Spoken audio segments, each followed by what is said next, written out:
Welcome to news అడ్డా. నేను శ్రీ సౌజన్య. ముందుగా headlines. మేడారంలో ఆధునీకరించిన గద్దెలను ప్రారంభించిన సీఎం రేవంత్ రెడ్డి. యాదాద్రి జిల్లాలో పెద్ద పులి సంచారం.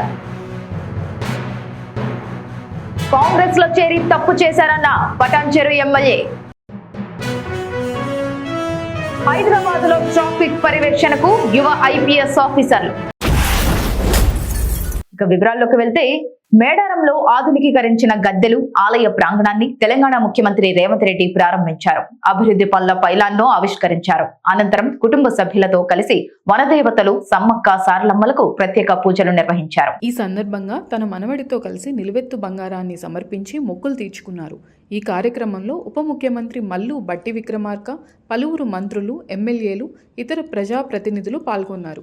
త్వరలో జరగనున్న మేడారం మహాజాతర నేపథ్యంలో ప్రభుత్వం 251 కోట్లతో ఆలయ ప్రాంగణంలో అభివృద్ధి పనులు చేసిన విషయం తెలిసిందే. యాదాద్రి భువనగిరి జిల్లా తుర్కపల్లి మండలంలో పులి సంచారం కలకలం రేపింది. మండల పరిధిలోని ఇబ్రహీంపూర్ గ్రామ శివార్లో ఓ పొలం వద్ద లేగదూడిపై పులి దాడి చేసి చంపేసిన ఘటన చోటు చేసుకుంది. ఈ ఘటనతో పరిసర గ్రామాల్లో ప్రజలు భయాందోళనకు గురవుతున్నారు. పులి సంచారం ఉన్న నేపథ్యంలో వీరారెడ్డిపల్లి, గంధమల్ల, ఎన్జీ బండల్, కోనాపూర్, ఇబ్రహీంపూర్ గ్రామాల ప్రజలు అత్యంత అప్రమత్తంగా ఉండాలని పోలీసులు, అటవీశాఖ అధికారులు సూచించారు. రాత్రి వేళల్లో పొలాల వైపు వెళ్లకుండా పశువులను సురక్షితంగా ఉంచాలని హెచ్చరించారు. పులి కదలికలపై అటవీశాఖ ప్రత్యేక నిఘా ఏర్పాటు చేసినట్లు సమాచారం. పటాన్చెరు శాసనసభ్యుడు మహిపాల్ రెడ్డి సంచలన వ్యాఖ్యలు చేశారు. తాను కాంగ్రెస్ పార్టీలో చేరడం తప్పిదమని ఆయన పేర్కొన్నారు. పటాన్చెరులోని జీఎంఆర్ ఫంక్షన్ హాల్లో నిర్వహించిన మున్సిపల్ ఎన్నికల సన్నాహక సమావేశంలో ఆయన ఈ వ్యాఖ్యలు చేసినట్లు సమాచారం. ఆనాటి పరిస్థితుల ప్రభావంతో కాంగ్రెస్ పార్టీలో చేరి ఒక తప్పుడు నిర్ణయం తీసుకున్నానని, దానివల్ల నియోజకవర్గానికి, ప్రజలకు తనకు ఎలాంటి ప్రయోజనం చేకూరలేదని ఆయన అన్నారు.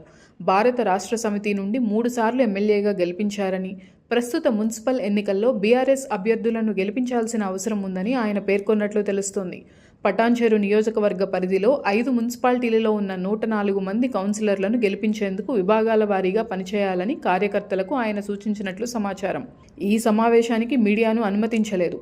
కేవలం అనుచరులతో మాత్రమే ఎమ్మెల్యే సమావేశమయ్యారు. అయితే సమావేశంలో ఆయన చేసిన వ్యాఖ్యలు వెలుగులోకి రావడంతో రాష్ట్ర రాజకీయ వర్గాల్లో చర్చనీయాంశంగా మారాయి.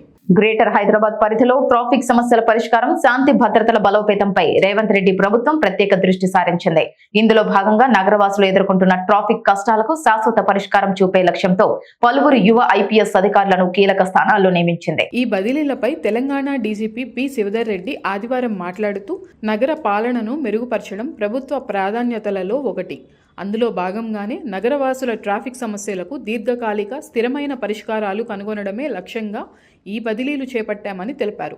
క్షేత్రస్థాయిలో మంచి పనితీరు కనబర్చిన యువ డైనమిక్ ఐపీఎస్ అధికారులకు ట్రాఫిక్ విభాగంలో కీలక బాధ్యతలు అప్పగించినట్లు ఆయన వివరించారు. ముఖ్యమంత్రిగా బాధ్యతలు చేపట్టిన తర్వాత సైబర్ నేరాలు, మాదక ద్రవ్యాల అక్రమ రవాణాను అరికట్టాలని రేవంత్ రెడ్డి స్పష్టమైన ఆదేశాలు ఇచ్చారని డీజీపీ గుర్తు చేశారు.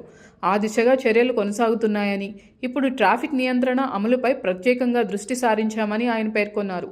ఈ బదిలీలతో హైదరాబాద్, సైబరాబాద్, రాచకొండతో పాటు కొత్తగా ఏర్పాటైన ఫ్యూచర్ సిటీ పోలీస్ కమిషనరేట్ పరిధిలో ట్రాఫిక్ వ్యవస్థను బలోపేతం చేయనున్నారు.